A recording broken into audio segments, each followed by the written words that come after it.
Nigga, I'm stuck in my ways. That's on them, letting cowards fill up they ranks. Goddamn, lost tribes got them following waves. Loyalty a lifestyle, nigga, I'm just saying. Yeah, I'm a saint, no New Orleans, it's going up. Next spot, we at the B&B. I'm turned up, I pull up in the SRT. Burning rubber, hey, U.P.K shit. Look, met her at the club, told her pull up to the lobby. She know I'm in the coat, we're all black, no Illuminati. This my other half shit, I can't move without it. These my motherfucking brothers, yeah, what I'm gonna do without them, yeah. If it's beef, I can't wait to sink my teeth in. Niggas going overboard, they off the deep end. Why you tripping off that hoe? That's some weak shit. Told him put me in the game cause I love defense. Yeah, put me in the game, coach. Fuck you thought, he let his colors fly. He ain't cut, we cut him off. Yeah, bounce out, let my fringes swing. Yeah, I'm a dog, and she say she find me interesting. Yeah, want me to call, put me in the game, coach. Fuck you thought, he let his colors fly. He ain't cut, we cut him off. Ay, bounce out, let my fringes swing. Yeah, I'm a dog, and she say she find me interesting. Yeah, want me to call, I ain't gotta settle, I got options, ma. No, I stand on business, my name not Tazar. I'll pop you with this pocket rock. Feed a nigga shells like a taco truck. Hey, this bitch got sound effects, it go I ain't trippin', I'm no drink, got bottles in a room.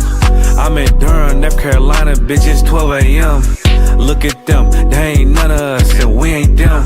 I told him, put me in the game, coach. Fuck you thought, he let his colors fly. He ain't cut, we cut him off. Ay, bounce out, let my fringes swing. Yeah, I'm a dog, hey, she say she find me interesting. Yeah, want me to call, put me in the game, coach. Fuck you thought, he let his colors fly. He ain't cut, we cut him off. Ay, bounce out, let my fringes swing. Yeah, I'm a dog, hey, she say she find me interesting. Want me to call, yeah, yeah. U.P.K shit, man, you already know what it is. It's the 55th annual Passover, man, turn up. We gon' do this shit the U.P.K way, not the other way. You hear me?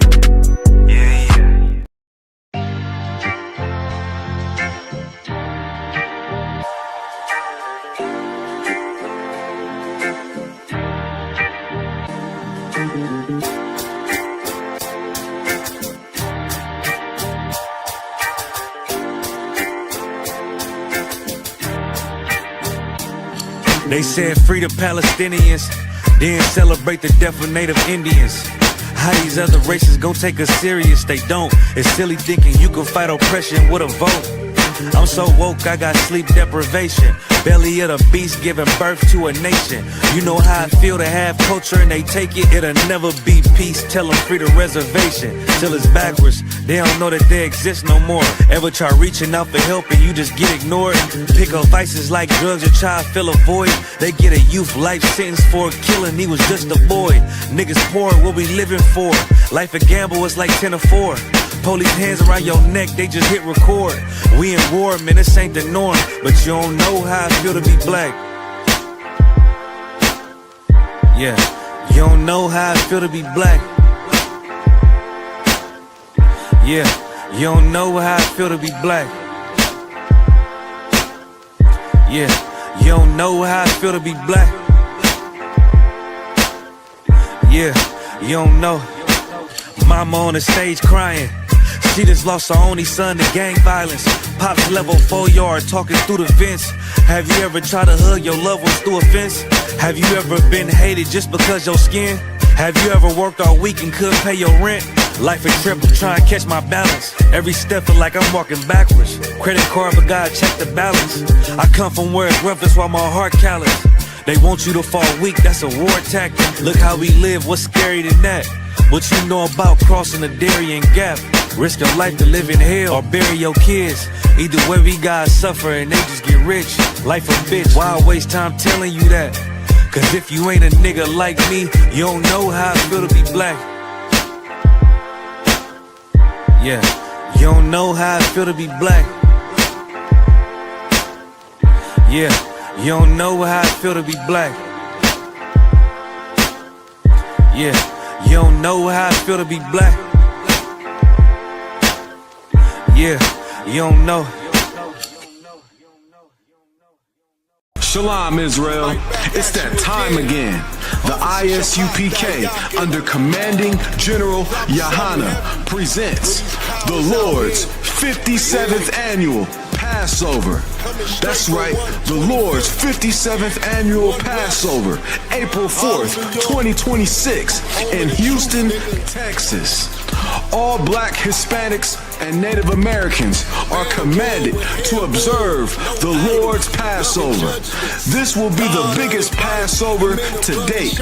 You do not want to miss this. Fresh lamb, fresh wine, and bitter herbs as commanded by the Most High. Only $200 per person ages 17 and up. The biggest event of the year. There is only one Passover, and it's under Commanding General YAHANNA. See you there, Israel. Shalom.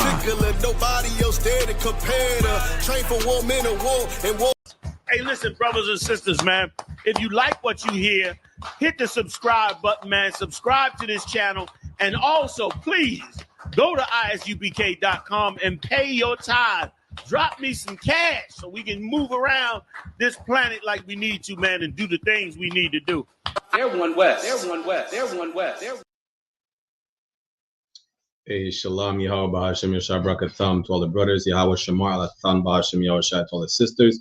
I'm Priest and Officer 500 Barak Yalla with the I.S.U.P.K, which stands for the Israelite School of Universal Practical Knowledge.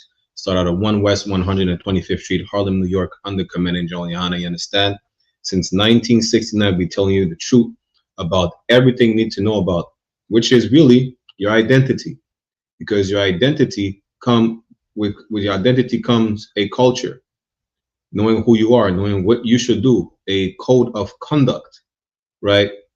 And our people, so-called blacks, Latinos, and Native American Indians, have been so lost with no code of conduct and damn near like we have no morals, no sense of self. Why? Because we don't know who we are. This is why we gravitate towards, Christianity, Islam, all these different philosophies, religions, and dogmas. Why? Because we don't have something that belongs to us. Now, after years of research, come to find out that those people that are spoken of in the Bible is us. Our true identity is the real biblical Jews of antiquity, the 12 tribes of Israel, the Israelites. We are the real Jews, no ish. You understand? Contrary to popular belief, being a Jew is not a, some type of faith or some type of, belief or religion. Being a Jew is a bloodline. And these people over there bombarding Palestinians to smithereens are not the real Jews. They are imposters. They are thieves, and they stole our identity, our name, our land, and tarnished our reputation. Even the Bible says it. This is why y'all think that this is what you call a satanic symbol, when it's not. This is the signature of our king, King David, Dawada, which is what it means, David in the Hebrew. Magan Dawada, the shield of David. And it's so stupid for everybody to even call it a star, because even that's what they say in Yiddish. They say Magen David, which is literally the Yiddish version of Magan Dawada, meaning shield of David. So even they're so, this just further shows that they're imposters. Don't even know what they're saying. They're not even saying Star of David in Yiddish. They're saying Shield of David in Yiddish, right? The point is, we are the real biblical Jews of antiquity. And just like every Thursday evening, 5 p.m. Eastern Standard Time, we have the Brotherhood class. 1 week out of 2, taught in English and French, right? We learn how to love each other. We learn how to go back towards, the good side of our Father, the Most High God of the children of Israel, of Abraham, Isaac, and Jacob, the only one true living God, really. Not some rock, not a piece of wood, not a bird, or whatever people worship these days. Who knows? Goddamn, they worship. Listen, they worship oxygen today. You wouldn't be surprised, to be honest. But here's the point: the one and only true power on the face of the earth in the universe is our power. You understand? And tonight's class we're going to see something where, especially for y'all, well, for everybody outside the truth, and you conspiracy theorists and weed heads, this is especially for y'all, because our people make everything complicated. And you know what, Salakia? First and foremost, I would like to say shalom to everybody in the chat. You understand? My sister Nazama Yahweh Shema Thab Hashem Yahweh Shai. Good night. Officer Matabar right here. You know, Mosai in Christ. Hey, shalom say Bashem Shabbat Thab. You know, everybody in the chat pulling up. Shout out to all the brothers and sisters, right? Like, share the class everywhere, whether it's in your zone, not in your zone. Listen, you might find a brother or sister. You might find Naomi Osaka's cousin tuning in from Japan. Who knows? Just share the goddamn class. Push the truth, regardless. A lot of y'all on TikTok just watching cat videos and hamsters singing stupidness. Y'all can find like 2 seconds to just tap the like button and share. Show as much zeal in the truth as you showing zeal in watching dumb videos and getting high, right? So like y'all, I'm gonna put the link right here in the chat. Officer Matabar is about to join us. Shout out to Officer Matabar, camp leader of Louisiana. You know, what I was about to say is this class is for a lot of y'all conspiracy theorists and weed heads and people who like to listen to Alex Jones and, you know, trying to make something even more difficult than what it really is. Shalom, Radamas 221. Yabashim Shabakatai if you're a brother, Yahweh Shema ala Thaba Hashem Yahweh Shai if you're a sister. Things are more simple than what they are, really. And this is what the class is about. Topic of the class is Black Swan events or biblical prophecy. And I know a lot of y'all, what is he talking about? What is a black swan? Does that even exist? A black swan, like the bird? Let's see what is a black swan for you to understand the context of the class, right? And you're going to understand how really a lot of y'all are disrespectful children. Y'all are really disrespectful to a whole different extent. That's what in the Apocrypha it says, what's the point of having children if they don't even follow the Most High? You have ungodly children. A lot of y'all are really disrespectful. This is why the Most High is punishing us for a lot of y'all disrespectful ass children. You know, you have Officer Matabar in the building. I can't put him on the screen, but he's right here with us. Shalom, Shayabashin, Shabrakathat, whoever for tuning in out of one. What's going on, man? You know, it's always a pleasure to be up here with you, man, when I get to catch you. Kai, it's always an honor to have you on out of one. Y'all already know. Everything going good. Oppression as usual, and we got to do the work until Christ comes back, and it's still not over. Damn right. Everybody also make sure y'all ready for that 57th annual Passover down in Houston, Texas, April 4th. Damn right. Y'all ain't got no excuse to not make it or pay your Passover fee. You know how I know you really don't have an issue paying your Passover fee? It's just $200.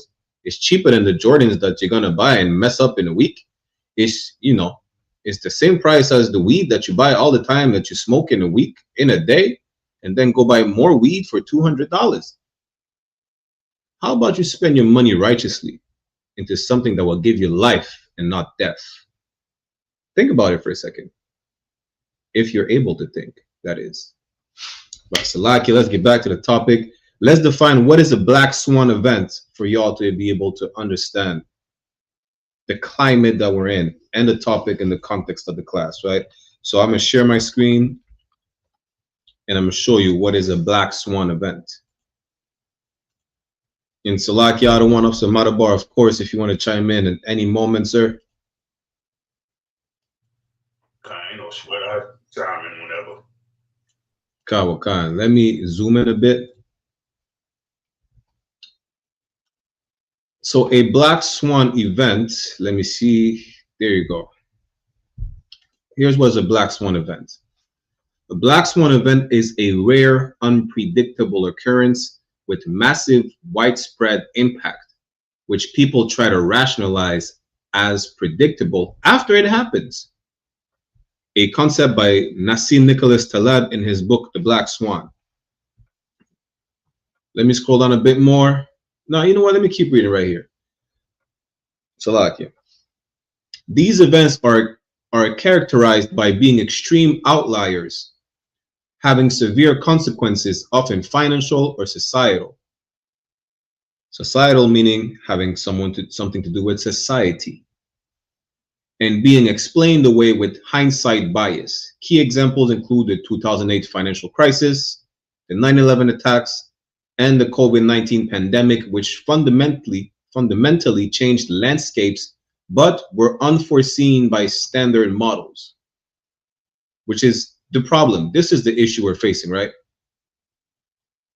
Because they're saying these events have been unforeseen. A black swan event, essentially, why wasn't it black swan? Because swans are bird related to the duck family, right? People will call them long-necked ducks or whatever. And they're typically white. Nobody could have ever thought about seeing a black swan ever. But here's the problem. A black swan, no matter how rare it is, do exist. It's like seeing a white lion or a black panther. It's even more rare than seeing some of these animals. But some events that have been, occurring or about to happen around the globe are considered damn near non-existent, impossible to happen, such as World War III, such as a nuclear warfare, a race war, segregation, COVID, something worse than COVID. They say 9/11. Who would ever have thought that? I remember as a kid, you just hear on the news out of the blue, what, a terrorist attack on US soil? Who would have ever thought that? Here's the problem. You put too much faith in your oppressor as opposed to the records your father gave you. This is the context of the class. Your God is the white man. Your father, like Christ told you, matter of fact, I'm going to pull up that verse. Christ told the Sadducees and the Pharisees that their father is the devil the Bible speaks of. Who was he talking about? He was talking about the white man. At the time were the Romans. You understand? And this is who your father is. This is who you put your trust in. This is who you don't question. The people who told you to drink bleach to cure yourself of COVID, you don't question that? Not even a second? And this is the problem. You put too much faith in our oppressor. All the faith we should have for our Father, the Most High God of Abraham, Isaac, and Jacob. We put that faith in our oppressor.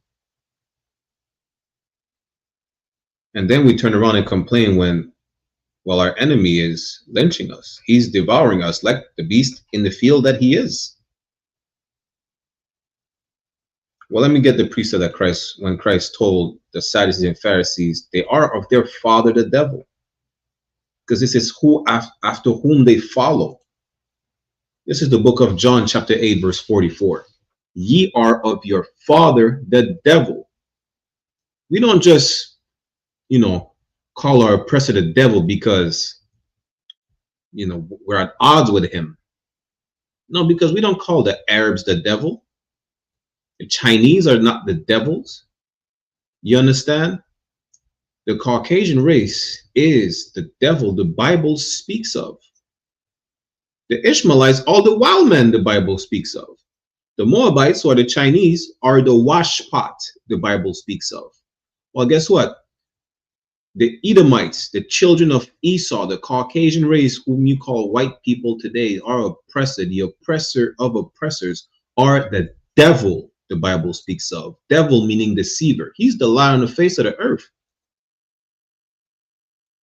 You understand? And just for you to abandon more and more, or to deviate your your mind from going back to your records, which is the Bible, they're gonna come up with terms such as the Black Swan event, conspiracy theories, knowing that all these are biblical prophecy. All these were prophesied in the Bible, in your records. Why? Because you are in captivity, and the Lord will deliver you again, like he did time after time. But just like he did in Egypt, this empire must fall and burn down to the ground by the way of plagues, by the way of natural disasters. Job, what is it? Job 18 and 11 or 11 and 18, don't quote me, says terror shall be on all of his sides. Then we see what just happened in Australia. That's in the Bible. It is not a Black Swan event where out of the blue, people just grab firearms and start shooting at a crowd. It's not a rare occurrence. Whether it's in or outside of whether it's in or outside of America. Salaki. You understand? Every single how you call it? Every single let me call it a branch. Every single branch of these conspiracy theories is in the Bible. It's just biblical prophecy. All these are parts of the downfall of this empire in order for you to be free. Why must this empire come down to the ground? We're going to finish the precept, but why must this empire come down to the ground in order for you to be free? Because if you study history, right, this empire, which built itself on the foundation of the Greco-Roman Empire, which built himself on the foundation of the Egyptian Empire, of the Babylonian Empire. Listen, every empire built itself off of the foundation of another empire, which is wicked. It all had you in captivity. The Bible tells you you're not supposed to build on the foundation of another man. Well, guess what? Our empire won't be built on the foundation of Esau's empire, this disgusting and wicked empire.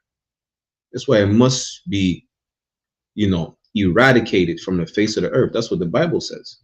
But we won't do anything. We just sit and watch and go back to the ways of the Most High. You know what we'll do? We'll stop smoking cigarettes. We'll stop being whores. We'll stop being all sorts of nasty sexual deviants. We'll stop being criminals.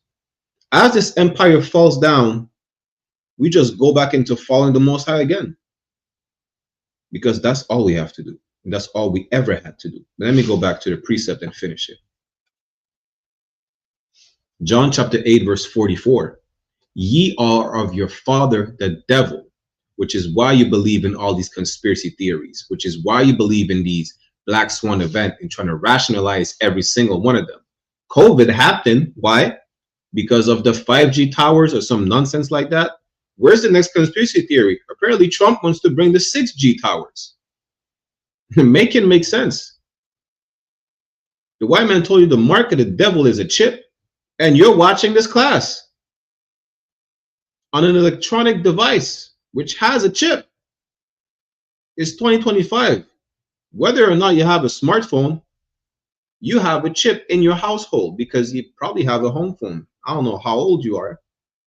You have a TV, it's still black and white. Guess what? There's components of that chip, of that mark of the beast. You see how dumb you sound? If you have a credit or debit card, you have a chip regardless.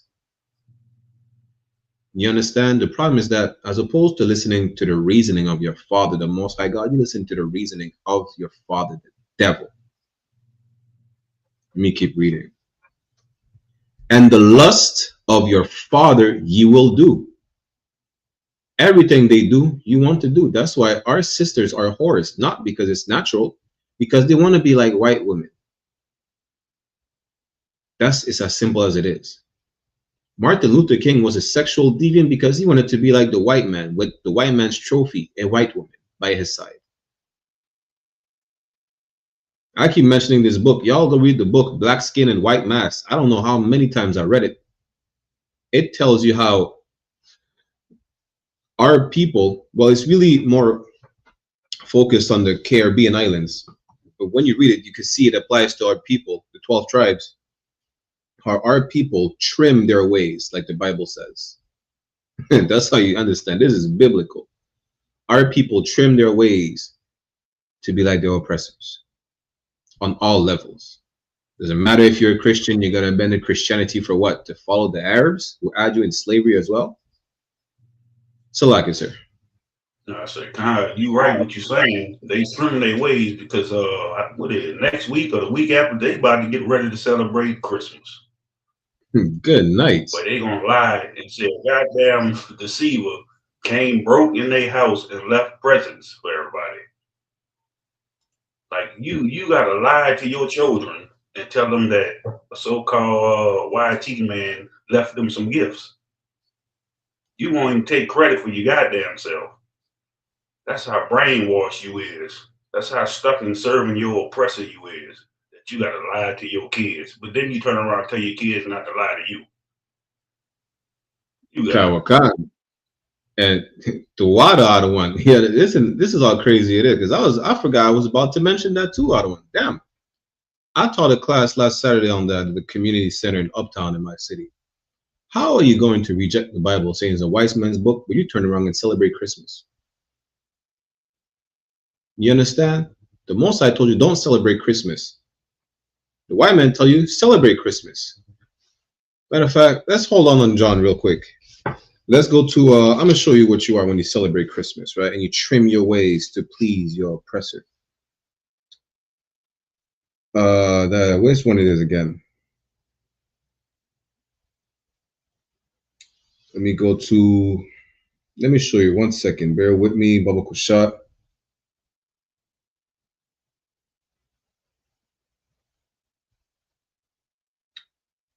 Bear with, I think is it Ezekiel 23. Just when do you celebrate Christmas, whether you believe in everything that our oppressor tells you, you understand? I'm gonna show you the state that you're in. Right? It's Ezekiel 23 verse 37.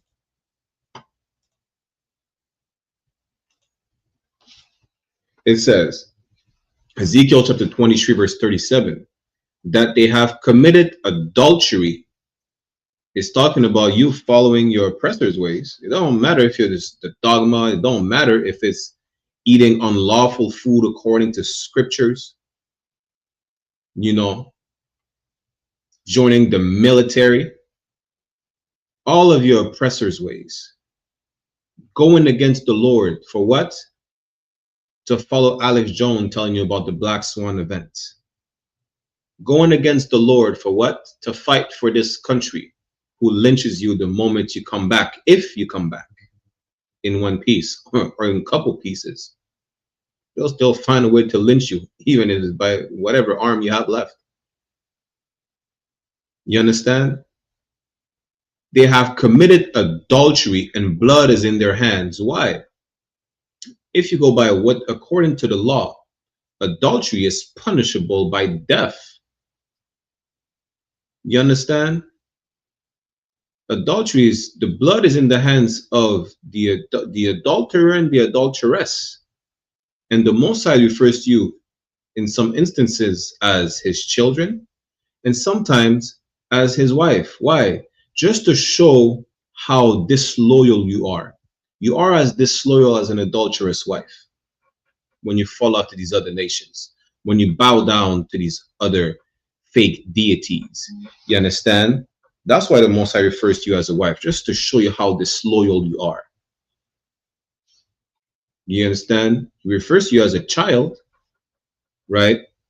Because the children is a precious thing to a father. He refers to you as a wife because, like a wife is a property to her husband, and we belong to the Most High. But also, when he calls you an adulteress, is because you're as disloyal as a whore, and that's what you are. You're a prostitute. It's like it. That's what you are when you fall off to these other nations. And you don't even get paid. Damn, that's diabolical. You understand? They have committed adultery and blood is in their hands, and with their idols have they committed adultery. This is how you understand it's a metaphor, because, you know, it's not talking about physical adultery. It's talking about turning your back on the Most High God to follow after these other nations, as an adulterous woman would turn her back on her husband to sleep with another man. Blood is in their hands as for the adulterer and the adulteress, according to the law.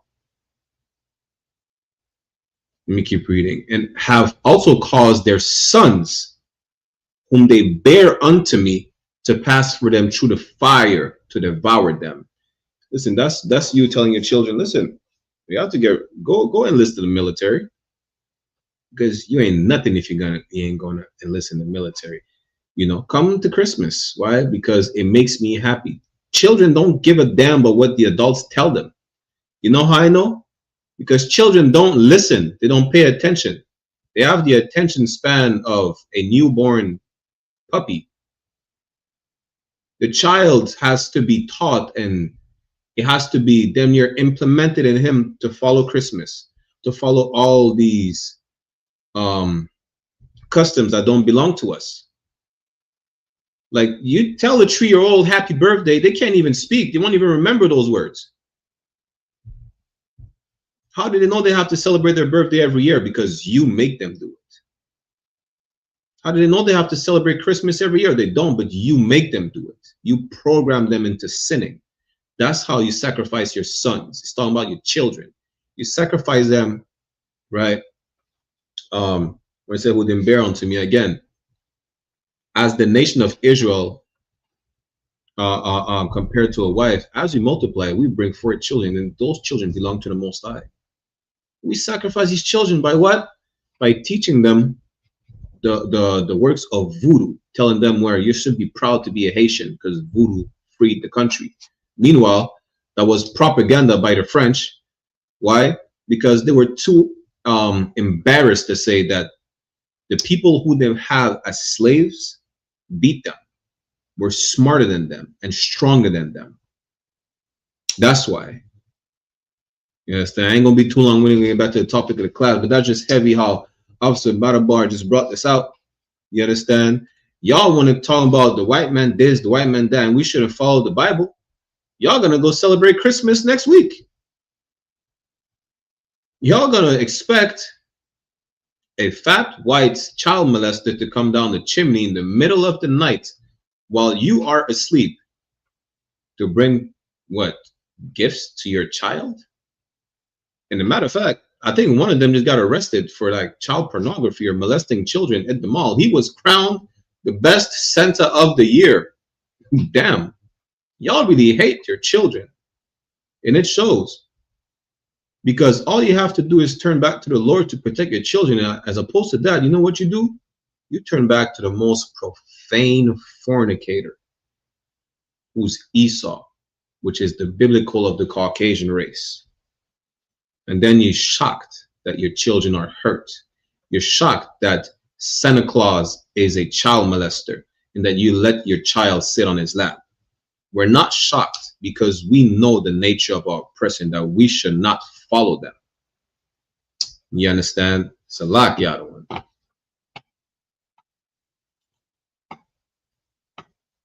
Let's get back to it, right? Again, Christ was telling the Sadducees and Pharisees that they are of their father, the devil. Why? The Most High gave you the blueprint, but you reject this blueprint. That's how we're destroyed. Hosea 4:6 says, we're destroyed for lack of knowledge. We reject the knowledge. We're destroyed because we don't actually read the Bible. You know what you do? You just listen to the preacher sing. You listen to the preacher sing, and he puts autotune, and you see some curvy women just gyrating around the church. Now you're hypnotized, and they have hats with feathers. You know, it's a vibe. And they use certain, what you call it again, certain musical frequencies. That's a true thing. Look it up. It's science. This is how you feel so happy when you hear Christmas songs. It warms your heart. They use certain tones in the music just to warm your heart, to be like, yo, you know what? It's that time of the year, right? Spooky season, they play spooky music. In the church, they play rainbow music and stripper pole music. You know how I know? Because some pastors don't even have first ladies no more, they have first men. Some pastors transition. I don't even know how you can transition, but that's the term they like to use today. And all of them sleep with your wife in the church. And don't even get me started on what they do to the children. But everything, the church don't follow the Bible. If they did, they would not commit all these sinful acts. But they do, which shows that they don't follow the Bible. You know what you do? You don't follow the Bible. You reject it because of the indoctrination of the church. You refuse to follow the Bible. For those who say, well, we should not follow the Bible. It belongs to a white man. The only reason you think it belongs to a white man because the white man told you so. That's why we need to finish the verse, John 8:44. Our oppressor, who is the devil the Bible speaks of, lies about everything. What makes you think he didn't lie about the Bible? John chapter 8, verse 44. Ye are of your father the devil, and the lust of your father ye will do. He was a murderer from the beginning, and abode not in the truth. The oppressor lies all the time. Trump said, drink bleach. You will cure yourself of COVID. In a way, he was not wrong. But guess what? You will cure yourself of the breath in your lungs. You will cure your life out of your body too. That's how you're going to cure yourself of COVID if you drink bleach. You're going to die. You're going to kill COVID and yourself. Salakia. The devil the Bible speaks of told you drink bleach. You'll cure yourself of COVID. The devil the Bible speaks of saying Venezuela is at fault for all the fentanyl in the US. He didn't even say the cocaine. And even that would still be wrong. And guess what? Our oppressor is such a devil. Trump said, not only is Venezuela at fault for all the fentanyl in the US, which we know is a lie, after he said that, he classified fentanyl as a weapon of mass destruction. Do we have to remind you of what happened when they were seeking quote-unquote weapons of mass destruction in the Middle East? I'm not a conspiracy theorist, and I do not believe in black swan events, but I know that my oppressor is the devil the Bible speaks of. They will find any excuse to invade another nation, especially if it's ours. And I know biblical prophecy that an impending world war on a nuclear level is about to take place. How do I know that? Because I follow the blueprint that was provided to me by my forefathers. You understand? Let's finish the verse. Because there is no truth in him. When he speaketh a lie, he speaketh of his own. Good night. Should we say more? What will make you finally realize that you should not listen to what white people say? White people, I tell you, they are indigenous to Africa. The Africans invaded Africa. How does that make sense? White people literally said that. There's a whole clip we mentioned on our show, 1 West Ground Zero with Officer Adiyar. The white man says the real indigenous people are the colonizers. Like, how you call yourself indigenous and a colonizer? And then you're going to tell me that we should listen to what our oppressor says? Good night. Let's finish this. For he is a liar and the father of it. It's simple. Why would you even listen to anything that the oppressor says? The oppressor who will go ahead and lynch you and then make it seem like it was a self-unaliving. You want to listen to him? You're a person that plants narcotics on you just so he could arrest you, not just to fill a quota, but he could arrest you and charge you with something and have you incarcerated on false pretenses. You gonna listen to him? You're a person that made your women hate you. Tell you, listen, to the core. You know why our women hate us so much? because there's our woman as their lieutenant. The oppressor that told you you don't need a man, and now you turn around and say, well, black men don't want us, black men ain't shit or whatnot. The oppressor made you think that way. Now you realize you were conditioned to think that way, and you still want to follow the people who made you think that way? How does that make sense? It's a lot, one. I need help explaining that. I need help understanding that, because apparently, you know, maybe I'm not the smartest person, but I could recognize the devil from miles away. The same oppressor that tells us we're savages and we're bloodthirsty criminals. When you look at, historically speaking, they're the worst. Listen, these people have a unquenchable bloodthirst, so much so that they are worse than Genghis Khan. If you know who Genghis Khan is, and to be worse than Genghis Khan, boy, you have to be a monster on a different level. And this is the people who we decide to listen to. And this is the problem. First and foremost, we have to show you how you should not listen to the people who are pushing these conspiracy theories about, you know, black swan events, or these events may not happen, or what should happen, or whatnot. You know, we gave you the last two classes with shout out to Officer Kazaka Imad and Officer Malak, right? We brought to you the best prepping episodes. All you have to do is get right with the Lord, because you could stack up everything. You'd rather listen to white men tell you, yo, stack up all the food in your house, you'll be prepared for everything that's going to happen. You could stack up rice to the ceiling, unperishable food to the ceiling. The Lord doesn't have your back if you do not obey. Let me get that real quick. Let's go to Ecclesiasticus. What is it? Ecclesiasticus 2. Bear with me 1 second. Go to Ecclesiasticus chapter 2, verse 13. The book of Ecclesiasticus chapter 2, verse 13. Woe unto him that is faint-hearted. You're weak-minded. You let all these conspiracy theories play in your mind. Now, I'm not saying that you should not get prepared. You know, I'm not saying that at all. But you rely solely on all the YouTube videos you've been watching. You rely solely on the conspiracy theories. So much so that a lot of y'all didn't take the vaccine thinking, yo, we're turning into X-Men. We're turning into mutants. Metal is attracted to me. Listen, I took the vaccine.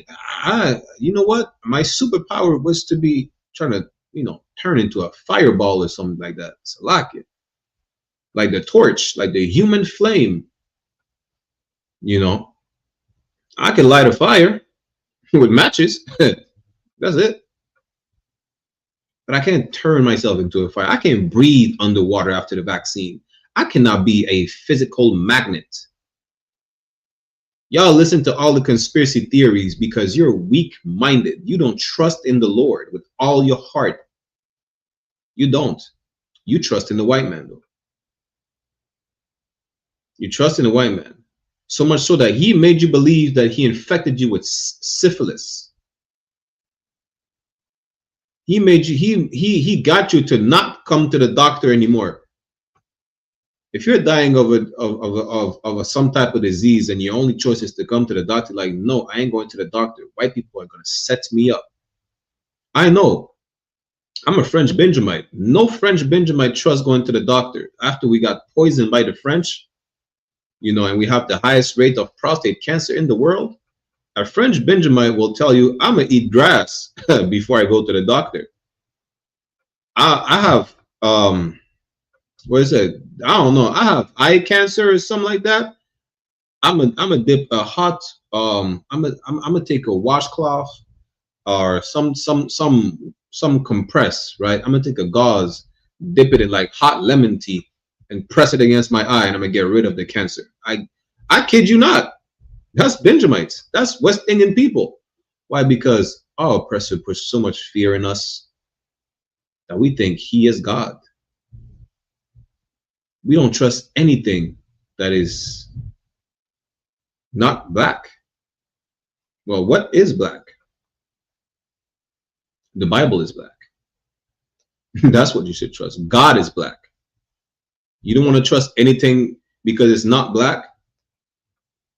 You know? Listen, which is so hypocritical because y'all don't even trust each other in the first place. Well, guess what? God is black. The Bible is black.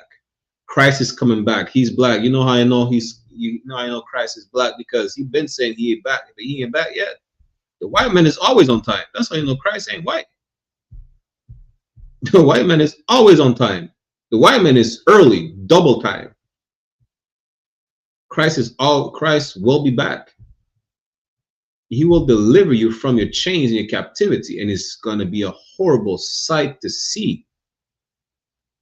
Even though we're going to be free, we're going to rejoice. Have you seen like live casualties in front of you? Watch the movies. Imagine in the movie you see like bodies separated or whatnot. I don't know, horror movies, war movies. Imagine this amount of casualty on a planetary scale. You think it's not going to be horrible? A lot of y'all are going to be traumatized, even though y'all free. You know? But that's the point. You listen to white people too much. You believe everything they say. You're going to watch movies thinking, well, this is the time that we're in. Some of the movies are true, that this is our time that we're in. But guess what? You know where they got the script from? The Bible. The Bible is the greatest movie script on the face of the earth, and the only truthful one. And that's how they come up with these movies. I brought this movie out. I rewatched that movie like 3 times out of 1. It's called Greenland. The second part is coming out, I think, next week or next month. You see how oppressors are panicking? And all these movies go together. The Purge, Greenland, The Day After Tomorrow, all these apocalyptic movies, the end of the world movie. They got that from the Bible. And this is the problem. They're using your records, and they tell you to not use your records. This is how our oppressor knows his time is really short. You know, and you know what he does, knowing that his downfall is about to happen. He's making sure he's bringing you down with him. That's it. Hey, shalom, brother. Yahweh Hashem Yahweh Shabbat Thought. Word for tuning in. That's really it. That's why you have to abandon following. Listen, I'm gonna tell you this, right? I don't know who's seen the movie. And of course, Officer Matabar is in the building with us. If you want to chime in on any moment, right? I don't know if anyone's seen that movie. It's called, I think, South Central, right? Remember, I think it's around the end of the movie. The kid has 2 choices: to listen to his dad to tell him to do the right thing, or to listen to the friend of his dad to become a gangbanger. You understand? We're the people that, and when you look at it, the dad was the right path to follow. We don't ever follow the right path. And that's our oppressor right now. That's where we are. We're that kid, even though in the movie, the wrong path to follow was not an oppressor, but it was a brother that definitely followed the example of the white man. The point is this: we're that kid at a crossroads right now. It's either we go on the right path to follow the right way, to be in the light, which is life, or we go down the wrong path and we end up dead. It's that simple. You know, you have 2 choices: to either follow or listen to the white man, his conspiracy theories, or to follow the Lord. Let's get back to the verse. Ecclesiasticus 2:13. Woe unto him that is faint-hearted. You will be destroyed because you're weak-minded, because you're afraid, because the white man comes out with all these conspiracy theories and make you believe all types of nonsense. A lot of y'all joined the military talking about, yo, we're gonna go to war and then we're gonna get ready to get to war in space. Yeah, y'all getting ready to go to war in space for what? For what? You know? Because the white man told you he's expecting an enemy that is not from the earth. He literally said that. I think what Ronald Reagan said that. I forgot, one of the presidents said they're waiting for an enemy that is not on the earth. Y'all training day and night. Y'all training day and night, but y'all will not win this war. The only way to be on the winning side is for you to come back to the Lord. Woe means death and destruction. That's what it means. Because you're too weak.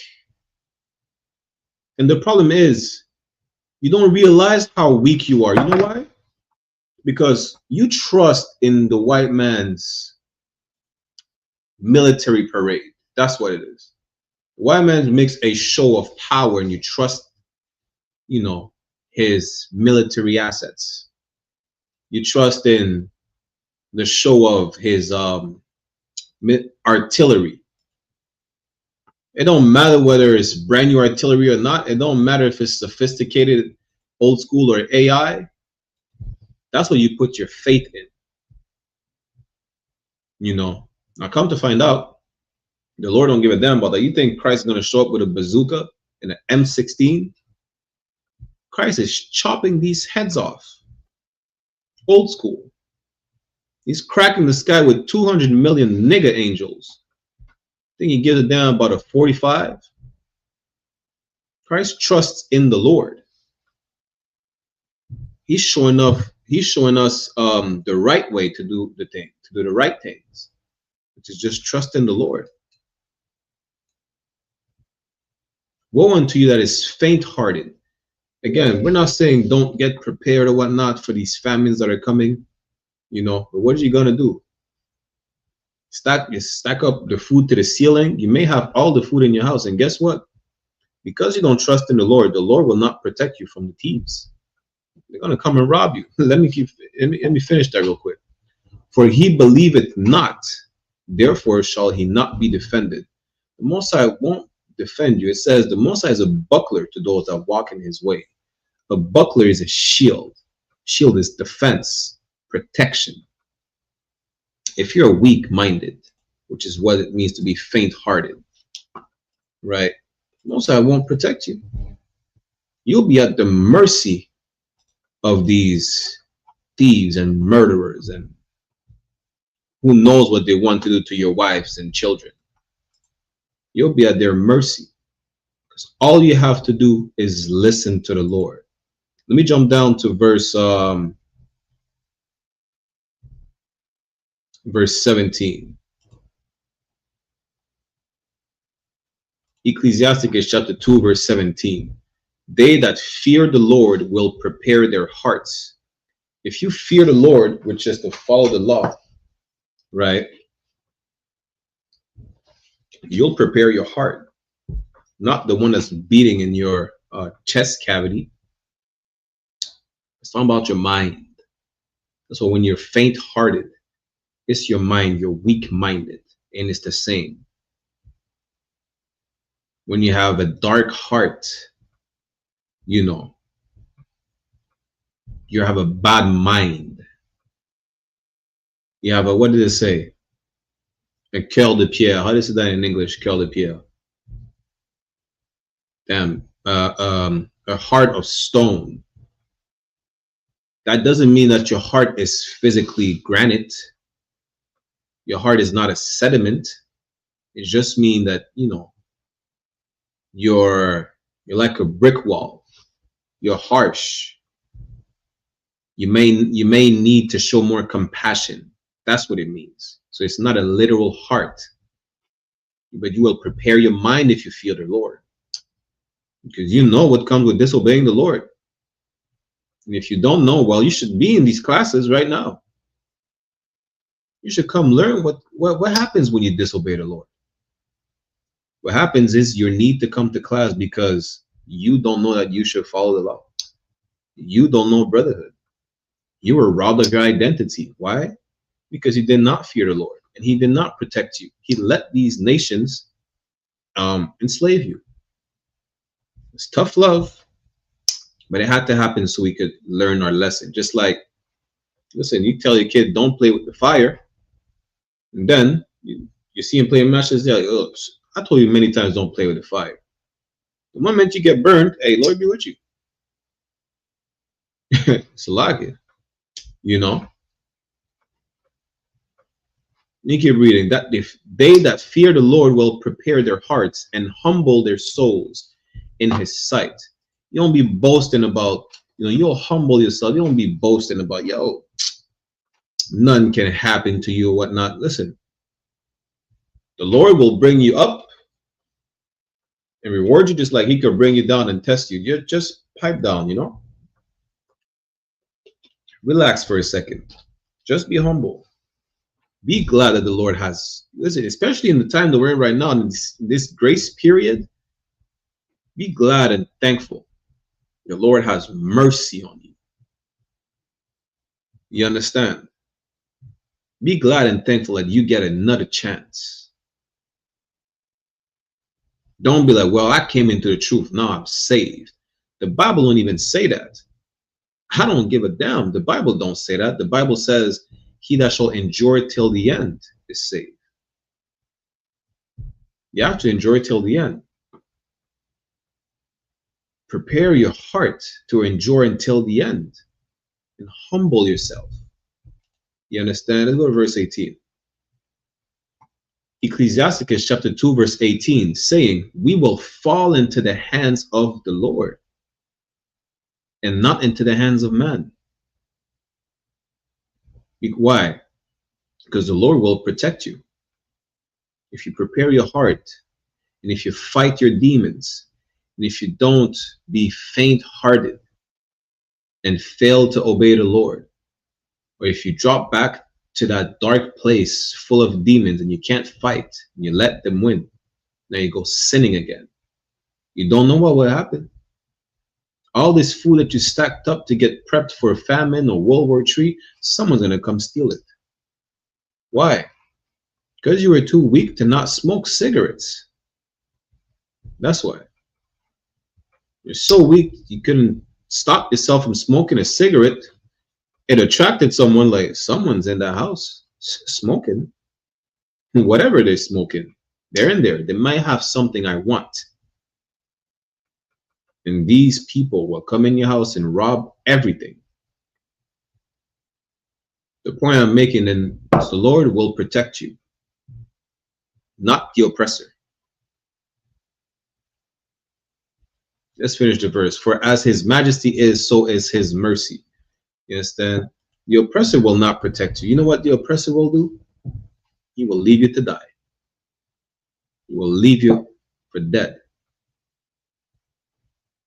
The oppressor, especially in these days that are coming, the Bible says that there shall be sedition among men and people will take their own action in their hands. I'm just paraphrasing. That's its second address. You see how the police officers are saying, we have a family to go back to. We're scared. We want to go back to my family. Well, these days are coming where, as opposed to use that as an excuse, just to shoot you, to drop you on the ground, unalive, it's going to be a real thing where they have families to go back to. They're not going to want to literally risk their lives. They're not going to come. I think it was like a year and a half ago. I think it was in Chicago, somewhere in the Midwest. The police said it doesn't matter what 911 call they receive. They're not coming on the scene unless there's a loss of life. They're not. You get mugged. Who knows what incident may happen? They're not going to show up. Times are coming where your 911 will be the ISUPK. The men of the Israelite School of Universal Practical Knowledge under command of YAHANNA. You're not going to have a choice. You're going to realize that you won't have a choice but to follow the Lord. Because all that faith that you should have for the Lord, you gave it to someone, to a nation that despised you, to a nation that never gave a damn, to a nation that is, how does it describe again? A fierceful nation that has no regards for the old or the young. That's what you're doing. This is who you trust. So who you want to listen to?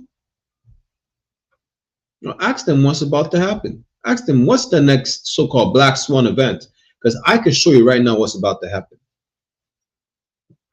I'm gonna show you right now. Let's go to it's like, what is it? See, it's Zechariah. Is it Zechariah? Let's go to Zechariah chapter 2, verse 7.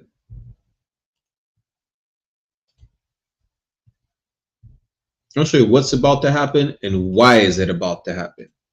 And also Joel chapter, what is it? Joel chapter 3. Joel chapter 3.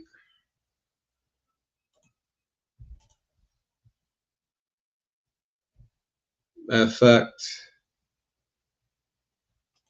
let's start at Joel and then we get Zechariah.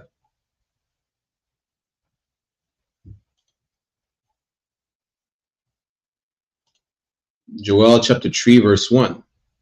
For behold, in those days, meaning in the days that are coming, right? Behold, in those days and in that time, it's talking about a period of time, right? When I shall bring the captivity of Judah and Jerusalem. For those who may ask, why is it talking about Judah and Jerusalem? Because after the kingdom split, after Solomon decided to sleep with white women, Africans, Asians, the kingdom got split in two because he had interracial relationships, which is forbidden according to the law. This is to free us from captivity. Verse 2. I will also gather all nations and will bring them down into the valley of Jehoshaphat. Where is that? That's in like southern, in the southern part of the state of Israel today. Somewhere around that, right? This is what everything you're seeing right now is happening.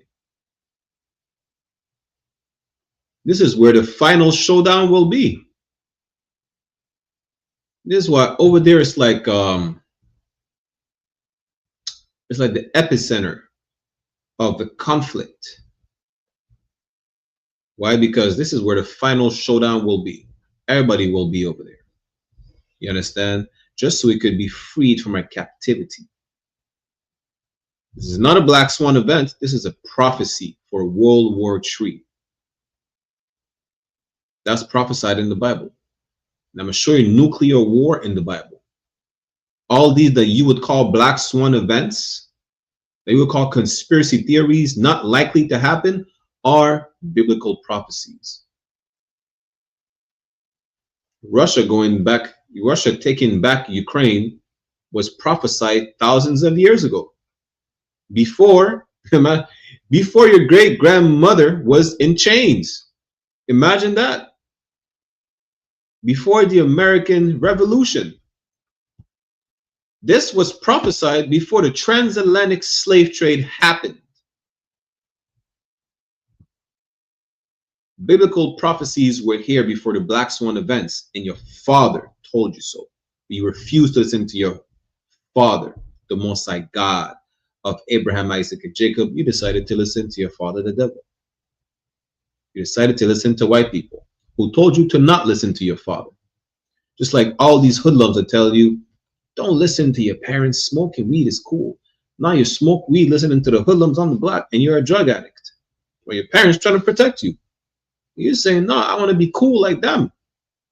I want to be cool like such and such on the block and have a nice car and jewelry, you know, and women and whatnot. Now you're in jail because you sold drugs.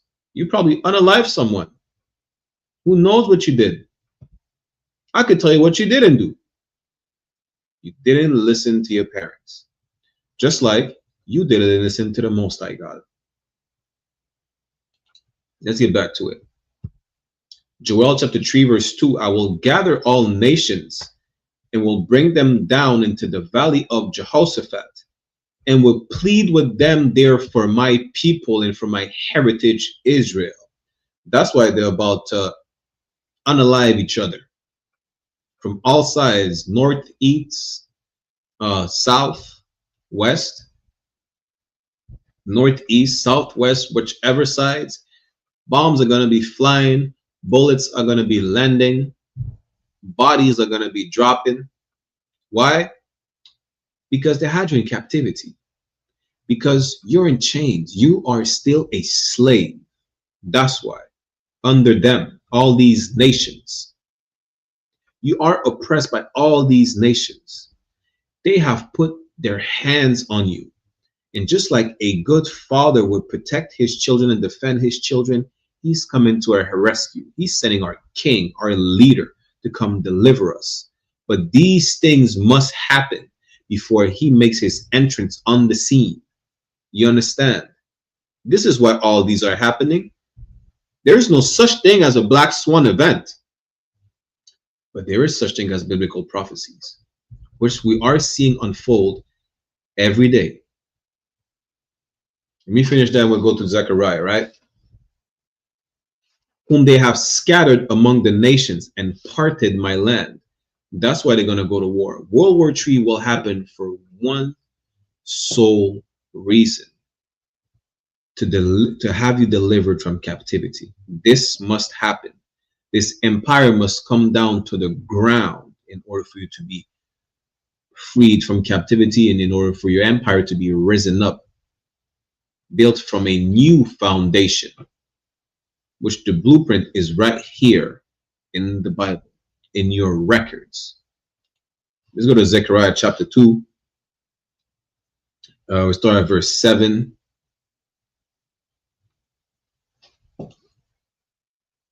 Zechariah chapter 2 verse 7. Deliver thyself, O Zion. Another name for the nation of Israel, that dwellest with the daughter of Babylon. Why are we dwelling with them? Because we're captive under them. You know who's the daughter of Babylon?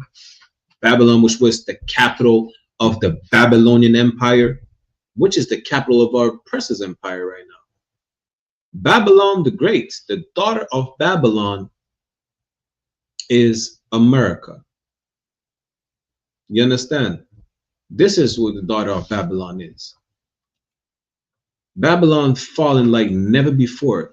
The epicenter of our oppressor's empire is America. Verse 8.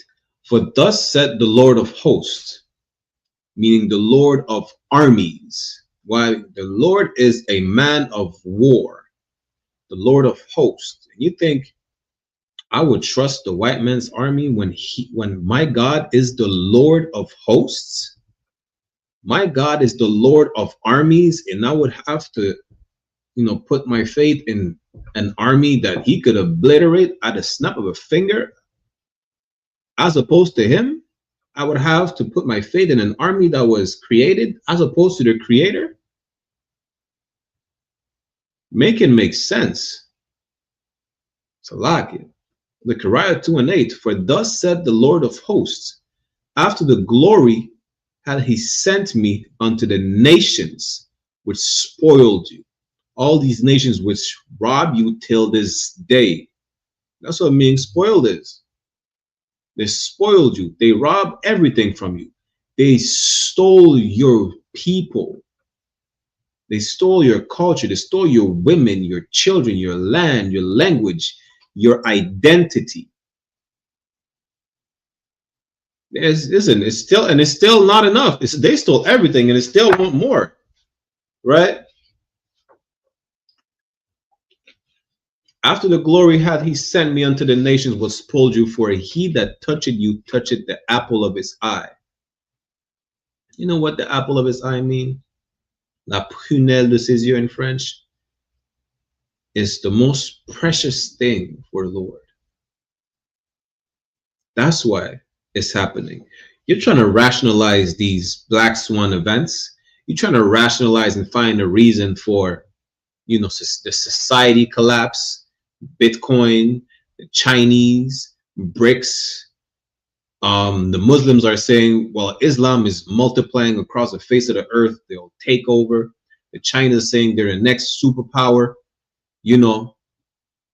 Or listen, whatever people are saying, whatever nonsense people are saying, this is the only thing that matters. All this is happening because all these nations had a hand in your captivity. It's that simple as that. See, I told you at the beginning of the class, right? Especially for y'all weed smokers and people who like to listen to conspiracy theorists. Y'all make everything complicated for no reason. It's simple. The Bible says, which I'm going to show you just now, that if we listen, we'll be rewarded. If we disobey, we'll be punished. The problem is, as a punishment, we'll be, you know, driven to captivity time after time. But the nations that had us captives did the most, especially the latest one. They did the most. The Most High never told them, feed us to alligators. The Most High never told them, castrate us and use our women in sex slave harems. The Most High never told these nations to do such atrocities to us, but they did. You know, they did. This is why the Most High will render them devastated. That's why. And they all had a hand in our captivity. None of these nations will be spared. None. You understand? This is inevitable. Listen, to all you trying to save all these nations, you're trying to save the Edomites, you're trying to save the African, you're trying to save whoever. Why don't you try to save your people and have your people know that they will finally be free? You understand? It's that simple. This is the only thing that matters, right? That you obey the Lord. Because the only reason you're in the predicament that you're in is because you disobeyed the Lord. That's it. Like, it's not a quantum scientific equation. It's not. You obey, you're rewarded. You disobey, you're reprimanded. How is that not simple? Let me show you. Deuteronomy chapter 28, verse 1. Then we'll go back to Zechariah, right? So Matabar is back as well. Deuteronomy chapter 28, verse 1. And it shall come to pass, meaning it shall happen, if thou shalt hearken diligently unto the voice of the Lord thy God, to observe and to do all his commandments, which I command thee this day. This is especially for y'all Christian, right? You will only get rewarded if you obey all the commandments, not just the one you feel like are not done away with, because none of them is done away with.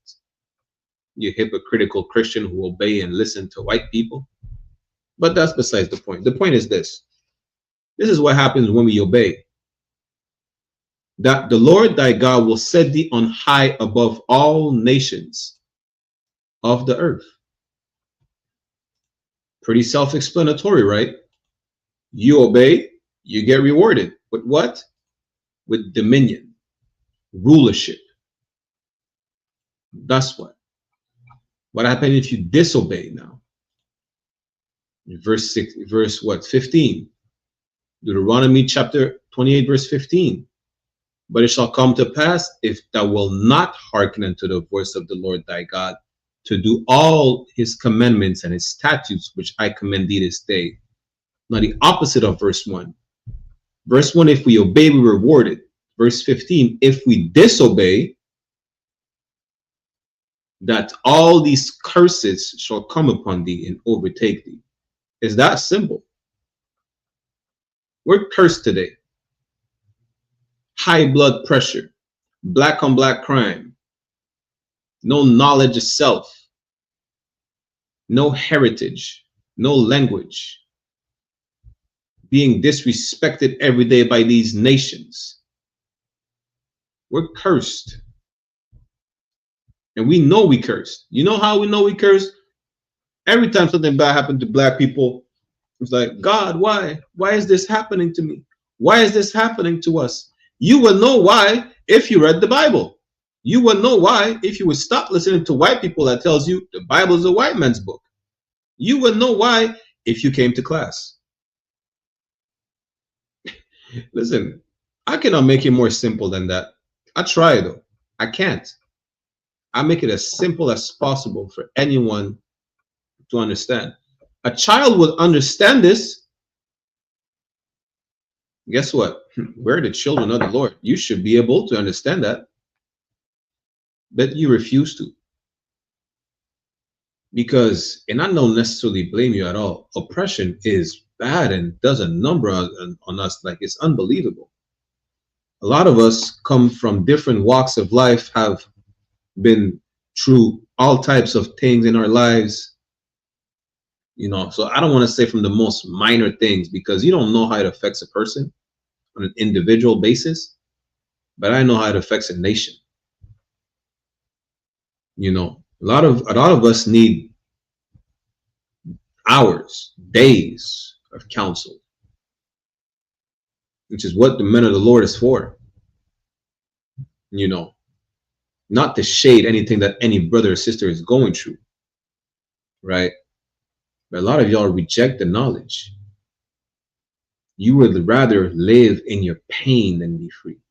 You'd rather be in chains in your pain than be free. You don't want to free yourself from the pain. A lot of us seek more pain because, you know why? It makes them feel alive. It makes them feel like they're feeling something. It's damn near like getting high. That's why some of y'all don't even get high. You just get tattoos all over your body and like the pain, to endure the pain. You can't get over life without the pain. Well, guess what? In the I.S.U.P.K, we feel the pain of our people every day, and we endure it till the end. We feel your pain. Whatever you went through, we feel your pain. And we know why it happens. This is why we have these brotherhood classes, to let you know, listen, there's a solution, that you should not get high. Who told you to get high to mask your pain?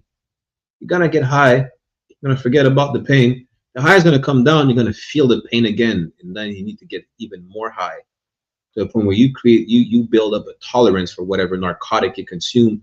Now you're consuming more drugs that are, you know, are more addictive than the other. You spiral down to where you can't get back up anymore, and now you're dead. When the Israelite School of Universal Practical Knowledge, we love our people so much, we don't want you to die. We don't. If we didn't care, we wouldn't even have these classes. We wouldn't go to camp. We wouldn't have conversation with brothers and sisters in the streets every day. Whatever things they went through, you know, from all walks of life. It don't matter if they're in the ghetto. It don't matter if they're from the suburbs. It don't matter if they're celebrities. You think Kanye, they went through some abuse or some type of trauma? You think we care? There's no respect of persons. It don't matter. You're my people. You understand? And I'm not gonna reject you coming to class, having a conversation with you, you know, or showing you brotherhood. Why? Because you're a millionaire? Damn, I forgot one. What's the precept again? I forgot. It's in the New Testament about the rich man with a ring and a garment or whatnot. You know, we're not respect of persons over here. You could come Kawakan, throughout it. You know, I think it's in James somewhere. I'm gonna pull it up in a second, but the point is, listen, you're a what's a brother name? Listen, I don't even know. The homeless brother I don't know that I may see tomorrow in the street, you know, struggling like never before. I'm gonna be as much as a brother to him that I would be to, who knows, Jay-Z. I'm gonna be a brother regardless. You understand? Because we love our people. We love our people so much. We're giving you the truth. Because without the truth, you're going to remain a slave. And that's the problem. You don't even know you're a slave. Let me get to what is it, Luke? Christ have to show the disciples, listen, y'all are slaves. Y'all don't even know. That's the problem. A lot of us don't know we're slaves. Now it's John 8:32. Salakia. You go to John chapter 8. We're going to get back to Zechariah in a second. It's John 8:32. Christ said this, and ye shall know the truth, and the truth shall make you free. Knowing the state that you're in today will make you free. You understand? You won't be shocked. Sir. Is it James 2:1-7? Is that the one you're talking about? Yeah, I think so. Let me see. James chapter 2. Kawakan, sir, Kawakan. I'm gonna pull that up real quick in a second. Tawada, the one. You understand? If you are a slave, you won't be shocked. If we tell you the truth, you won't be shackled in your mind no more. This is why. Do you know how liberating it is to say that the white man is the devil the Bible speaks of? It's not just, oh, it's a racial issue, black and white people. We're slaves to these people. Imagine in 1492 being able to say that. You were not. You were lynched. Today it's like, especially after, integration and still being lynched today in 2025, being able to realize who the enemy is, knowing that you're not at fault. Sidebar before I pull up James, right? I posted a clip in French of a brother that's saying he won't keep saying, fuck les béquets or whatnot. Béquet is a slang in Martinique and Guadeloupe for the oppressor, the white man, right? He won't keep saying F them or whatnot, or he don't like them. He won't keep saying that. Even though it's the truth, we know what they did to us. He's not going to go back to it because a lot of the fights he had was amongst his own people. So I said, well, they're at fault for us turning against each other. One brother said, you know what, you're not wrong, but we have to look at the reality of it. We keep fighting each other. And he's not wrong either. But the problem is, the reason why you're coming back to me with that answer is because of the white man.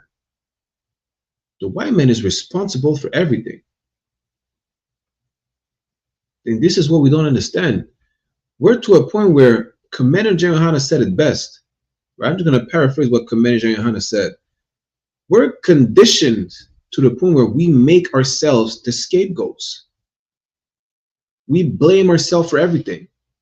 For black on black crime, for the drugs in our neighborhood, even though we don't bring it in, we're not the one bringing in the guns. We're not the one bringing in the drugs.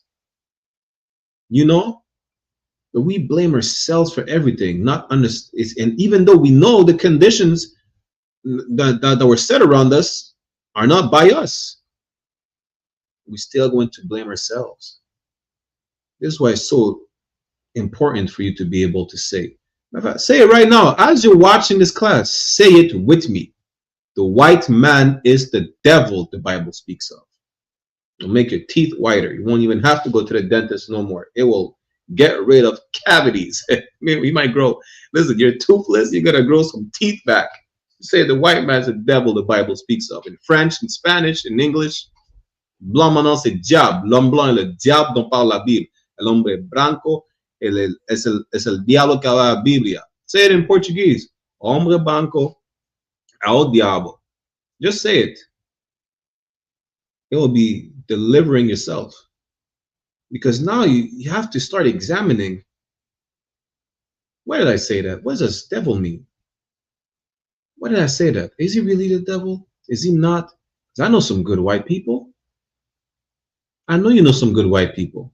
The one that made sure that weed is legal for you. Yeah, they're good white people, right?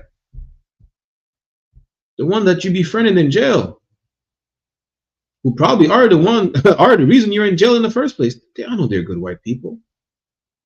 Your white girlfriend's family, who make black jokes all the time. They're not bad white people. They just make black jokes, right? Muhammad Ali said he's not going to try to figure out which snake is venomous or not among like a group of like 10, 20 snakes. He's just going to shut the door to make sure whatever is bad doesn't come to harm my people. I'm paraphrasing. You understand?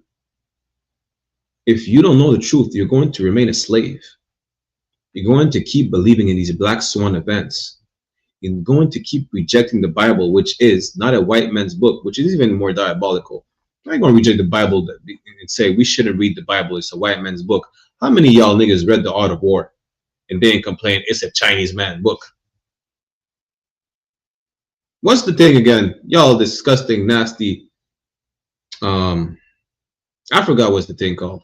But y'all read all types of things. Y'all don't even reject the Quran. The Quran is not a black man book. Damn. Imagine that. Y'all are hypocrites. The point is this. You made yourself to be a hypocrite because you were conditioned to reject everything that belongs to you. Everything. For an example, you're conditioned to reject, I don't want to say good music. I'm going to say like lyrical music where you talk about oppression, right? And you're made to accept the next Chief Keef, the next, what's the little nigga name in Memphis? Pooh Shiesty. You know that the lifestyle they're rapping about, I'm not even talking about the fact whether it's fictitious or not. That behavior does not come from us. Didn't we know we adopted that gangsterism lifestyle from white people? Listen, my dad used to tell me and my cousin, they were younger, it's like they see, like a big phenomenon was Scarface.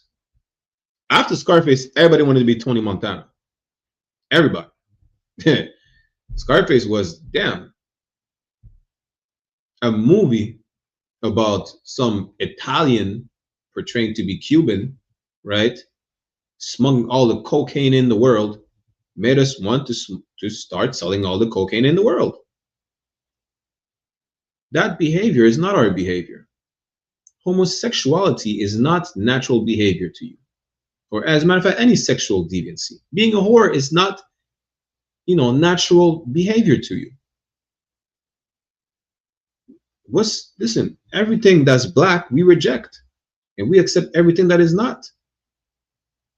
And the number one thing that is black that you reject is the Bible. But like, let me go to James real quick. We're getting short on time. Get to James and then go back to Zechariah.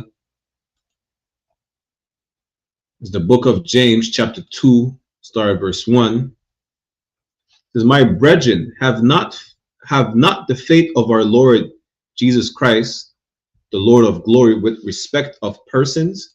I'm going to say exactly what I was talking about when I said I'm going to be a brother to Jay-Z, just like I'm going to be a brother to the man that's, homeless, that didn't eat in a week, that probably couldn't take a shower. Why? Because they won't let them even in a community center or in a gym.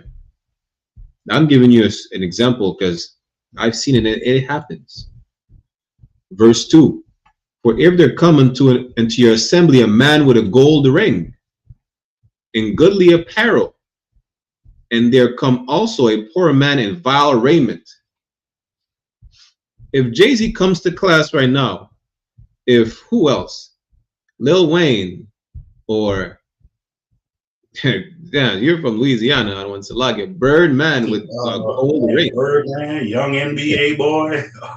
Yeah, all these cats with diamond rings, VVS diamond on their ring, their ears, their teeth, right? If they come in class right now and I see the neighborhood crackhead, just picture that. That's what James 2:2 is. Picture that, right? In the same setting. Are you gonna be more brotherly or strike more of a conversation with Jay-Z?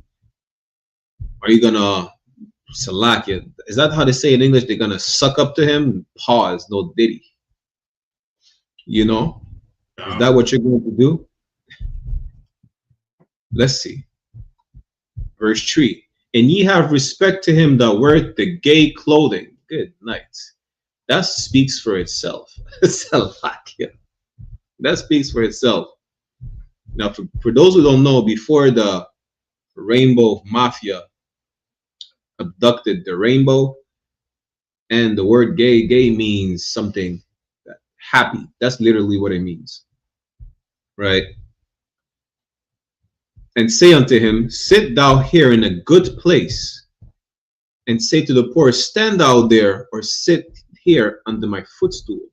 So are you going to treat Jay-Z or Birdman better than the neighborhood crackhead who's coming to class, who's coming to the Passover? Are you going to offer Jay-Z, put Jay-Z on a pedestal and gave him a chair to sit before the other brother? Or tell the brother that he can't sit? Why? Because his pants are the same pants he's been wearing for the past 2 weeks, full of crumbs and, you know, not looking appealing to your eye. Because that's really what it is. You know, it's appealing to your eye. You like, it's just like seeing a man in a suit and a brother coming from the hood with baggy jeans and baggy clothes. You speak to that man with respect, or you speak with him like it's an honor to speak to him, like he's a president, or he's you know, a chief of nations or whatnot. And you speak to the brother from the hood like he ain't shit. That's really what it's talking about. Respect of persons, which we don't have in here. Everybody's welcome to class. If you are Black, Latino, or Native Indigenous descent from your father's side, of course, same as the Passover, all the feast days, the cookouts we all through the year. You understand? Let's see, we read more. Verse 4. Are ye not then partial in yourselves, and are become judges of evil thoughts? That's you, because you know what? Salakia. We close that. You know what? You're going to be, what is it, partial? Be biased. That's what partial is. Because when you're impartial, you're unbiased. Salakia. You don't pick a side based on what is more appealing. You know? Salakia. You understand? Just because the brother looks broke, listen, Christ didn't have a job. Then Christ is a carpenter and he didn't have a job. He's doing the work of the Lord. He didn't have what we call a slavery. You know? Christ was described as not even appealing to the eye. And are you gonna offer a chair to King Saul as opposed to Christ? Matter of fact, would you had sided with King Saul or David? David was homeless and on the run with a price on his head. King Saul was the king. You know, over here it's not about being. Oh, so lucky. You want to chime in, other one? No, I said right. If I don't know if you can, but I had sent you a few videos on Messenger. Showed for this. I don't know if you could play them. Like one of them 9 minutes, you ain't got to play the whole 9 minutes. You could probably get it at like the last minute and a half marker, but just to show what our oppressors gonna do. You know what I'm saying? How they know that we supposed to be in rulership over them. Kawakan, let me see if I could pull it up because I didn't have my Messenger open. Oh, good night. Kawakan, 1 second.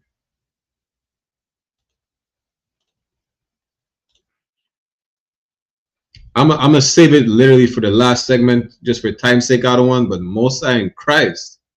Good night. Y'all are not ready for this. Give me one moment. Brace with us, bear with us 1 second. Baba Kusha. You understand? Over here again, we have no respecter of person, meaning, You're not going to be looked at in high regards just because you're a Jay-Z and you have a gold ring on your finger. It is real gold and diamonds. Who cares? You probably eat pork. You're definitely a homosexual. I'm not talking about him specifically, but you're a sinner. You know, the brother is probably just hungry. He's down on his luck, but he's righteous. But the thing is, right? What makes you better than the brother that you don't know nothing about?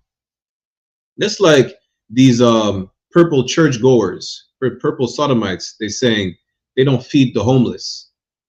The purple sodomites, they wear purple and gold. They say they don't feed the homeless. You know, I think they say what? Because they're sinners or something. Listen, we feed everybody. Wow, so like that's just like the Christians. They all talk about they love Christ. Oh, we love Christ. We love God. But then you shit on your own people. Damn right. Like this was a behavior that was taught to you by your damn oppressor to not care about your people, but they care about their own damn people. They make sure they provide for them, the people that's part of their nation, they so-called YT brethren and sisters. They look out for them, but they tell you don't look out for your own people. You got it. Imagine that. You understand? That's the point, that there is no respect of person when you come in here. You're treated like everybody else. You understand? Don't try to Salakia. Don't try to be like, well, I should be treated better than this brother. I have an 800 credit score. I don't care less about your credit score. Who gave you that credit score? The white man whose economy is about to crash anyways? Are you serious? The point is, there's no respect of person over here. You get treated just like every other brother. You know, and both of y'all should come to class. Whether you're broke, whether you're rich, from old to young, it don't matter. Christ said he wants everybody. He's waiting for us. He's waiting for everybody to come back. Let me get 2 Peter real quick, chapter 3. We're running short on time, and I want to get back to Zechariah real quick. Right. 2 Peter chapter 3, verse 9 says, the Lord is not slack concerning his promise, as some men count slackness. Listen, he's not like you. He's not a procrastinator. Most I didn't forget. He knows he's going to send Christ. He's not a procrastinator, unlike you who say, well, I'm not ready to stop smoking. Listen, as you watch the class, put the blunt down. As my captain would say, stop sucking on blunts. Good night. Shout out to my captain, though.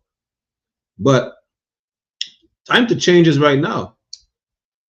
Time to get right is right now. You procrastinator, you know what? I need to smoke this last cigarette. You're going to smoke the last cigarette, and then you know what? You're going to feel the need to smoke another one and buy another pack. Just throw the pack away. It's that simple. He said that's going to be your last piece of bacon, pork bacon. That might be because you might have a heart attack. Just throw the pork bacon away. Go get you some beef bacon, some lamb bacon, some deer bacon. Like, there's so many bacons you could make, and you have to settle for pork as if it's the only bacon on the face of the earth. Imagine that. Stop making excuses. The Most High didn't forget about you. You understand? And he's not a procrastinator. Let's keep reading. But his long suffering to us, on us, Salakia, but his long suffering to usward, not willing that any should perish. He wants everybody. He don't care about Jay-Z, Birdman. It's not about just, the neighborhood crackhead to make sure he get right. Everybody needs to get right. All the nation. There's no respect of persons. It's all the nation. Whoever it is. From the ex-military to the cop that just got hired, that like, you know what? Maybe I cannot be a police officer. Maybe I should just leave and find another job that doesn't oppress my people for the white man. You understand? There is people from all walks of life. And he's waiting for us because he don't want any of us to perish. But that all should come to repentance. That all of us should come to repentance. Verse 10. But the day of the Lord will come as a thief in the night. That day of the Lord, I don't even know how Christians say they're waiting for the day of the Lord. You're really not. You really don't want the day of the Lord to happen. Because, I mean, this is the day of the Lord. This is the black swan event that people think will not happen. But the day of the Lord will come as a thief in the night, in the which the heavens shall pass away with a great noise. Listen, it's talking about war. It's talking about thermonuclear war. All these bombs in the sky, all these alarms ringing. Y'all be like, what the hell is this? This is what it's talking about. Christ cracking the sky open.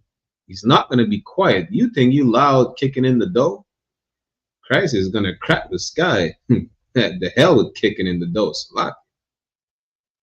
And the elements shall melt with fervent heat.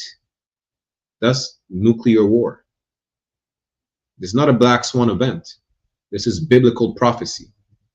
It's also in the Old Testament in Zechariah 12 and 14, where it says their eyes shall melt in their face and their tongues will melt in their mouth. You know that you could just Google it. The only thing that could do this is a nuclear bomb. Nuclear war is in the Bible. It is not a black swan event that may or may not happen. It is a biblical prophecy that will come to pass. Let me finish real quick. The earth also and the works that are therein shall be burnt up. Let's get back to Zechariah real quick. And this is why it should happen. This is why it will happen again.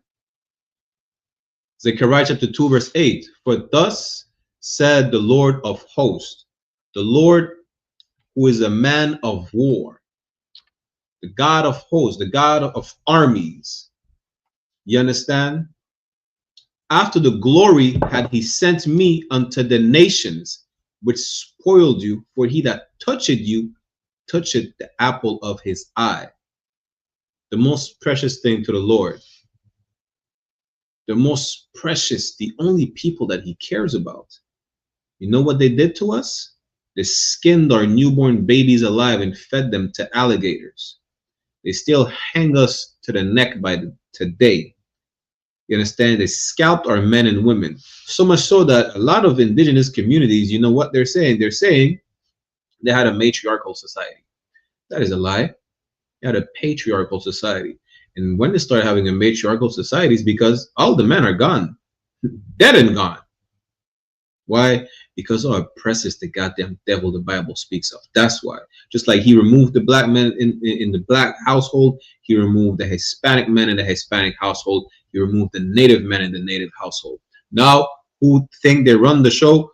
Women. That's it. When you say a black woman is the white man's lieutenant, it encompasses so-called blacks, Latinas, and native women. But they were made the lieutenant. They were not born to be the lieutenant of the oppressor. They were made, they were conditioned to be the lieutenant of our oppressor, to destroy us even further than we already are. You get me? Zechariah chapter 2 verse 9. For behold, I will shake my hand upon them. All these nations will get it. None of them will escape the judgments of the Lord. And they shall be a spoil to their servants. And ye shall know that the Lord of hosts had sent me. Listen, what we're about to witness is, you see how Pushaisti said he'll get him back in blood? The Most High will get him back in blood, because the blood of his people has been shed by every single nation on the face of the earth. We will witness that this is the doings of the Lord. Every nation will be like, well, I used to worship a rock. I used to worship an elephant. I used to worship a frog or a cat. Now I'd be like, well, it was all made up. This is the one true God, the one and only living God. And he's the one doing this. He's the one that's responsible for this. And guess what? They're going to know that it's because of what they did to us. And there is no denying that the God of Abraham, Isaac, and Jacob, the God of the nation of Israel, is the one and only true living God. Shiva can do this. Allah can do this. Caesar Borgia, who you call Christ, who's an imposter, the white boy in your church, cannot do this. The nigger God can. It's a lock. We're running short on time. We're going to start right here for time's sake. We might do a part 2. You know, the class. The next week will be in French, right? Make sure y'all click on the signing and sign out links. But we'll show you, right? Officer Matabar sent me a clip which we'll play just now. This is future of these nations. Let me share my screen.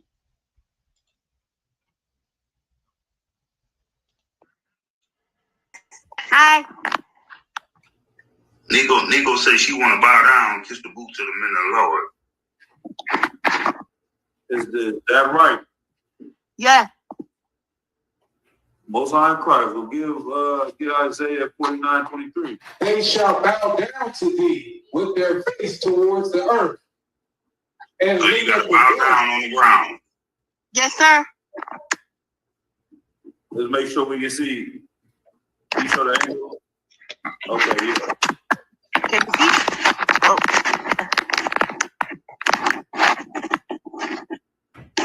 I'm right. Give him your hand. All right. And what should I do? and lick up the dust of thy feet. So imagine you got boots in front of your face right now. Yes, sir. We can't be there with you physically. So imagine that we there. And lick up the dust of thy feet.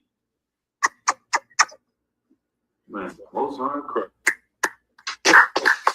You can get it up into another level off of my bar. Lord is down to thee with their face towards the earth. Now, Mikey, you said you're willing to do it. Then bow down with your face towards the earth. And this is the other step. And lick up the dust of thy feet. Now, I'm not asking to stick your tongue out and lick our boots. That's not what I'm saying. But it says, kiss our boots. You understand? Now, here's what I'm going to do for you. Right?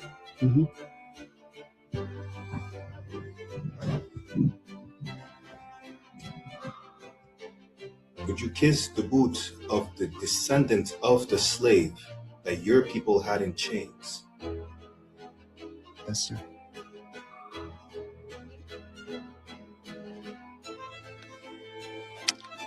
Most High in Christ, give Mikey a hand. He is truly a remorseful descendant of the slave masters who had our people in chains and who is still unaliving our people by the thousands. Hey, we're gonna stop right here. Yeah, Salakia. We're gonna stop right here. You understand? Right. We're gonna end the class right here. And this is not a Black Swan event either. Our oppressor bowing down to us, requesting mercy, is not a Black Swan event that may or may not happen. It just did. And that's not the first nor the last time it happens. With that said, we're going to end the class right here. Getting security announcements. Officer Matabar, Salak, sir, anything you want to add before we close the class? Hey, Shalom, Yahweh Shem Yisrakata, Yahweh Shabbat, Thamba Shem Yahweh Shah, and always, always a pleasure coming to class with you, rocking it out with you, man. Most High in Christ. Yeah, Most High in Christ. The water to you, sir. It's always an honor to have you on the class. So that was Officer 5000 Matabar to Louisiana. Y'all tune into I.S.U.P.K. Louisiana. Whether you're down south or not, it don't matter. Just come to class. You understand? With that said, we're going to close the class right here. Y'all make sure y'all get ready to tune into General Mahaiman's scripture breakdown on ISUPK One West online classes on YouTube. With that, every single brother, I'll say Shalom, Yahweh B'Hashem Shurakatam, and to all the sisters, Yahweh Shemala, Tan B'Hashem Yahweh Shai, the water.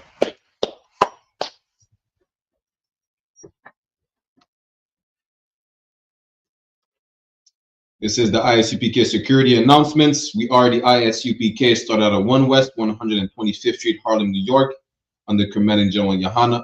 Rule for new brother and sister. When a new brother or sister comes into the school, they're off limits for 6 months. They're to be saluted only. They're here to shed themselves of the world. If they need transportation, the teacher will arrange it. After 6 months, if a brother or sister has an interest in a particular person, he or she must get permission from the head to speak to a brother or sister. There is another 6 months in which the brother and sister will court each other. After the 6 months period, the brother and sister will get permission from the head to marry. Tithes, which is a commandment, which is in Numbers chapter 18, verse 21, and Malachi chapter 3, verse 8 to 10. Means tenth in the Hebrew, ma'ashara. 10% of every penny of any increase the Lord gives you, give to the Treasury Department a teacher. Priest fund, free will offering for priests, not mandatory, whatsoever amount you like. Upcoming Holy Convocation, we are currently in the 8 days of the Feast of Dedication, which is Hanukkah, right? Which started on Sunday, the 14th of December, 2025, for a span of 8 days. You can read more about it in the book of 1 Maccabees in the Apocrypha, chapter 4, verse 52 to 61. Reminder to all Akim and Aquatian to check the bulletin board in the hallway of their school. And if anyone wants to be a trooper in the school, to start wearing all black, boots, shirts, pants, headband, and scarf. With that, so we give a courtesy salute to the brothers and a courtesy salute to the sisters. Menavisual Imajim, which means to stand. We'll give a courtesy salute to the brothers. Menavisual Imajim Shabbat. Imajim, Barak, Yahweh Bahashem, Yahweh Shai Brakatham. Mean Yahweh in the name of Yahweh Shai bless y'all. Yajamata, which means hands down. Sar, which means to turn. So turn in for the sisters. We'll give them a courtesy salute as well. Menavisual Imajim Shabbat. Imajim, Barak, Yahweh Shamar, Alatan Bahashem, Yahweh Shai. Mean Yahweh, watch over y'all in the name of Yahweh Shai. Yajamata, class dismissed. Again, Tawada, Officer Matabar, for joining us today. We'll be back next week. Israel, Shalom. Check me out, dog. Roll the window up, man. Tawada.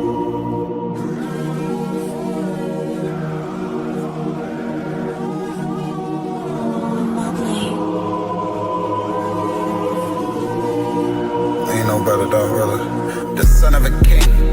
I don't Balenciaga. I might just wear Kyla. I might just wear the Pradas. But I'm thinking long term, so I might say the dollars. We ain't no better. I'm just being honest. I should've went to college, but I was thinking violence. It's a one West world. We the fucking loudest. Break it down, we break ground. We don't break no damn promise. Let's get active, dog. Don't tell me how you feel about it. These cats saying too much. They ain't learn enough. You maxed out the first quarter, I'm still warming up. These niggas tossing up a brick, they can't score with us. Who gon' come against us? On the Lord with us. Them niggas riding for you, I hope they ride till they crash. Put my name in your mouth, I put my belt to your ass. I ain't running no race, I just hope that I last. All them niggas you look up to, I consider them trash. Only time you seen a leader was in Wayne hand.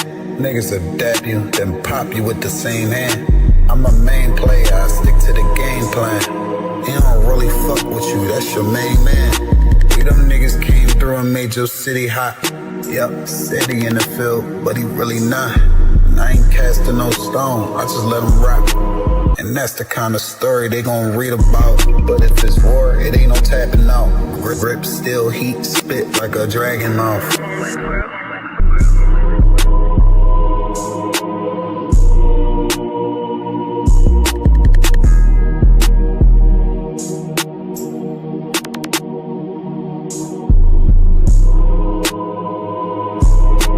Shalom, Israel. It's that time again. The I.S.U.P.K. under Commanding General YAHANNA presents the Lord's 57th Annual Passover. That's right, the Lord's 57th Annual Passover, April 4th, 2026 in Houston, Texas. all black Hispanics and Native Americans are commanded to observe the Lord's Passover. This will be the biggest Passover to date. You do not want to miss this. Fresh lamb, fresh wine, and bitter herbs as commanded by the Most High. Only $200 per person, ages 17 and up. The biggest event of the year. There is only one Passover, and it's under Commanding General YAHANNA. See you there, Israel. Shalom.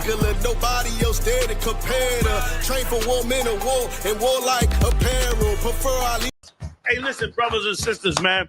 If you like what you hear, hit the subscribe button, man. Subscribe to this channel. And also, please, go to isupk.com and pay your tithe. Drop me some cash so we can move around this planet like we need to, man, and do the things we need to do. They're one West.